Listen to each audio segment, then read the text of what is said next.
நான் வாழ்வது உமக்காக, உமது ஊழியம் செய்வதற்காக.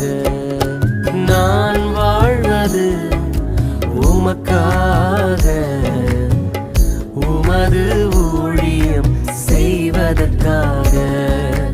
உமக்காக யாவையும் சகித்துக் கொள்வேனே, என் ஜீவனையும் பொருட்டாக நினைப்பதில்லையே.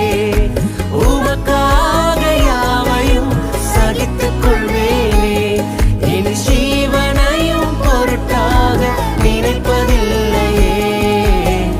நீ தந்த